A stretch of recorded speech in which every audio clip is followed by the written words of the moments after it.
कुछ इधर चले जाओ, कुछ उधर चले जाओ, जो बच गए वो मेरे साथ आ जाओ।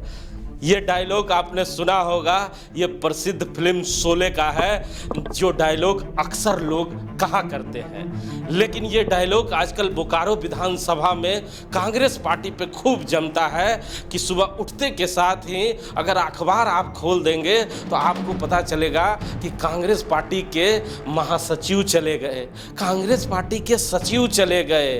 आखिर सब क्यों जा रहे हैं ये कहना बड़ा मुश्किल है, लेकिन इन्हीं दुख भरी खबरों के बीच में जब एक खुशी भरी खबर चलकर आई कि कांग्रेस पार्टी ने बोकारो जिला के उस शख्स को स्टार प्रचारक बना दिया है जिसको लोगों ने लेमलेटा गाड़ी पे देखा था, अल्टो गाड़ी पे देखा था, फिर गाड़ियां तो बढ़ती गई, अब लोग हेलीकॉप्टर पे देखेंगे।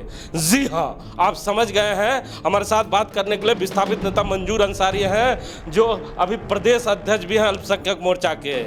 विस्थापित के लाल अब जमीन से आसमान पे दिखेंगे। सपने में सोचा था कि पार्टी इस तरह का भी मौका देगी और बोकारो विधानसभा में भी कहीं आपको मौका मिलेगा कि लोग घंटों इंतजार करेंगे और आप हेलीकॉप्टर से उतरेंगे।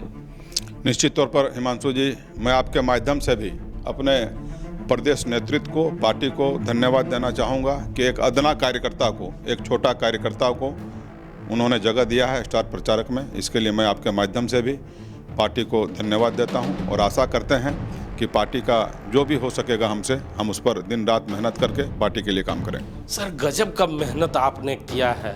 जैसे ही आपने ज़मीन छोड़ा, कांग्रेसी भी निकलने लगे हैं। सुबह सुबह जब भी आप अखबार देखते होंगे तो जो बड़ी मेहनत से लोगों को आपने अपनी पार्टी में लाया था, बड़ी शिद्दत से वो जा रहे हैं और उन्हें मनाने वाला भी कोई नहीं।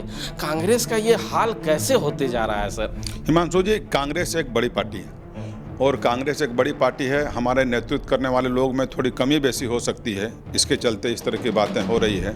हमारे भी संज्ञान में आया है। हम कोशिश करेंगे कि जो भी हमारे लीडर रूठ रहे हैं या और भी कोई बातें हैं तो उसको हम मनाएंगे और पार्टी में लाएंगे और पार्टी को मजबूत करेंगे। आपकी कोशिश देख के सब घबरा जाते हैं मंजूर भाई। कभी दिल्ली, कभी रांची, कभी बोकारो, आपने हर वो प्रयास किया, कोशिश किया, लेकिन किसी भी अल्पसंख्यक के बेटे को एक टिकट भी ना दिखला पाए। तो ये तो जिम्मेवारी आपकी बनती थी। अल्पसंख्यक इस इंतजार में थे कि हमारे नेता हमारे हक के लिए कुछ लेके आएंगे, लेकिन आप तो अपने लिए हेलीकॉप्टर लेके आ गए। निश्चित तौर पर मैं आपको बताऊं आपके माध्यम से भी कि जो भी कार्यकर्ता और ख़ास करके आपको चैनल को, हमें लगता है पूरे झारखंड देख रही है, हम आपके माध्यम से भी अपने लोगों को कहना चाहेंगे कि जो भी हालात आपको दिख रहा है, राजनीतिक में बहुत सा परिस्थितियां ऐसी होती है जो अपने विपरीत नज़र आती है। हम ये बात आपके माध्यम से कह सकते हैं कि हमने अपने नेतृत्व को प्रदेश अध्यक्ष से लेकर CLP लीडर तक और हमारे राष्ट्रीय नेतृत्व तक हमने पूरे झारखंड में एक सीट अल्पसंख्यक को मांग बहुत मजबूत तरीके से हम लोगों ने रखा था। लेकिन कुछ ऐसे बातें हैं जो हमारे कुछ अल्पसंख्यक लीडर पूरे झारखंड में ऐसे हैं जो कहीं ना कहीं अपने से भी चूक हुई है। किसी को उम्र के हिसाब से छांटा गया, किसी को कुछ हिसाब से छांटा गया, लेकिन कुछ ऐसा परिस्थिति बना जो पूरे झारखंड में हमें एक भी अल्पसंख्यक का सीट नहीं मिली। हम आज भी मांग करते हैं नेतृत्व से कि समय रहते हुए अगर मुमकिन हो सके तो एक सीट अल्पसंख्यक को मिलनी चाहिए। और आपके माध्यम से हम अपने वैसे लोग जो नाराज़ हैं, जो दिन रात पार्टी के लिए काम करते थे, और वैसे लोग जो नाराज़ हैं, हम उनसे भी आग्रह करेंगे कि समय का तकाजा को देखते हुए आप आएँ। और देश में हमारे सामने इससे बड़ी चुनौती है। हमारी जो हिस्सेदारी है वो आज नहीं तो कल हमारी हिस्सेदारी निश्चित तौर पर मिलेगी। अच्छा सर, निश्चित तौर पे मिलेगी, मुझे भी विश्वास है। शर्मा जी हमारे साथ हैं। शर्मा जी, कड़कती धूप में 7 साल पहले जब करहरिया की गलियों में आप और हम घुमा करते थे और मंजूर भाई भी मोटरसाइकिल से घुमा करते थे, तो क्या लगता है कि जब मंजूर भाई कड़की धूप में कांग्रेस पार्टी के लिए काम कर रहे थे तो कांग्रेसियों को इनसे सीख लेना चाहिए? नहीं, बिल्कुल इनकी मेहनत को ही कहेंगे कि रंग लाया है और कांग्रेसियों को जरूर सीख लेना चाहिए कि एक साधारण कार्यकर्ता अब उड़न खटोले में नजर आएगा कांग्रेस पार्टी को। और पूरे 24 जिले में ये कांग्रेस पार्टी के स्टार प्रचारक के रूप में 14 लोकसभा क्षेत्र में कांग्रेस पार्टी का प्रचार करेंगे। तो ये बोकारो जिले के लिए मानते हैं कि जो लोग छोड़ के जा रहे हैं उनमें बहुत कमियां हैं? नहीं, पैसेंस तो पार्टी में होनी चाहिए। किसी भी पार्टी में आप रहिए तो आपको पैसेंस रखना चाहिए, और अगर कोई दिक्कत है तो उसको बड़े नेताओं से शेयर करनी चाहिए। अच्छा, मंजूर भाई से जानते हैं थोड़ा। मंजूर भाई, विस्थापित आंदोलन आपको याद होगा, जब ददई दुबे इजराइल अंसारी अपनी गाड़ी में बैठकर आंदोलन करते थे और पीछे आप रहा करते थे और उसके पीछे मैं रहा करता था, तो अक्सर ये चर्चाएं होती थी कि कभी ना कभी हम लोग भी आगे चले जाएंगे। वो अच्छी बात है कि पहले आप चले गए, मैं पीछे पीछे हूँ आपका। तो मैं जानना चाहता हूँ कि वो दर्द और ये खुशी कहाँ है, और कार्यकर्ताओं को क्या कहना चाहेंगे, क्या संदेश देना चाहेंगे जो लोग पार्टी को छोड़कर आपके जा रहे हैं? निश्चित तौर पर हिमांशु जी, आपने भी काफ़ी संघर्ष किया है। बहुत सालों ऐसा हुआ है जो हम लोगों ने मिलकर संघर्ष किया है। हम अपने कार्यकर्ताओं से, अपने भाइयों से हम ये ज़रूर कहना चाहेंगे कि राजनीतिक की इस दुनिया में थोड़ा पेशेंस की भी ज़रूरत होती है।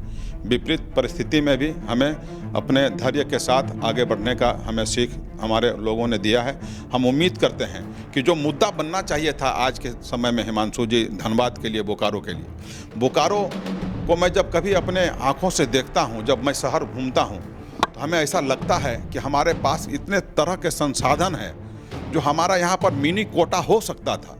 हमारे यहाँ +2 के बाद बहुत सा सारा शिक्षा का संस्थान हमारे यहाँ खुल सकते थे, लेकिन हमारे यहाँ कहीं ना कहीं राजनीतिक कमी रही कि हम इस बात को नहीं कर पाए। हमें लगता है कि पूरे झारखंड में धनबाद लोकसभा सब एक ऐसी लोकसभा है जहां से पूरे देश में सबसे अच्छा रेवेन्यू जाता है धनबाद से। क्योंकि अब तो आप प्रदेश के नेता हो गए हैं तो तरह तरह की बात बताएंगे ही, लेकिन लोग जानना चाहते हैं कि 2 रतन हैं बोकारो में, और दोनों आजकल आप लोग महारतन हो गए हैं। तो ये जो दोनों महारतन हैं वो धनबाद की धरती पर कब नज़र आएंगे और अपनी प्रतिष्ठा बचाएंगे? अगर धनबाद की धरती घसक गई तो दोनों रतन पे भी तो दाग लग न जाएगा मंजूर जी? निश्चित तौर पर सारे लोग आएंगे। आपको हिमांशु जी, मैं आपको आश्वस्त कराना चाहूँगा बहुत जिम्मेदारी के साथ कि आपको समय रहते हुए जिसको भी आपको लग रहा है कि जो रतन इधर से उधर हैं, ऐसा नहीं है। एक स्ट्रेटजी के साथ हम लोग आगे आ रहे हैं। हमारी रणनीति पूरा तैयार है।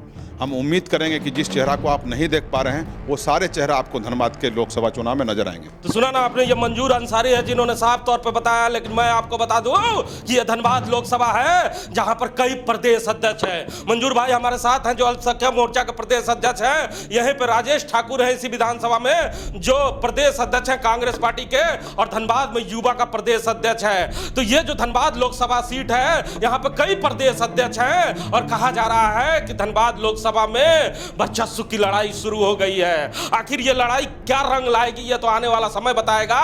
लेकिन कांग्रेस पार्टी की अगर जमीन धनबाद लोकसभा से घसकती है तो माना जाएगा कि ये जो 3 महारत्न हैं, इन 3 महारत्नों की जो मेहनत है वो काम नहीं आएगी। ये आने वाला समय ही बताएगा कि इन 3 महारत्नों को, जिन लोगों को पार्टी ने स्टार प्रचारक बनाया है, अगर वो स्टार प्रचारक हैं और अपने क्षेत्र में भी चुनाव जिताने में कामयाब नहीं हो पाते हैं तो आने वाले समय में पार्टी और जनता दोनों सवाल पूछेगी कि साहब आप काची के स्टार प्रचारक हैं जो अपने क्षेत्र में अपना चुनाव नहीं जिता पा रहे हैं। तो ये आने वाला समय ही तय कर पाएगा।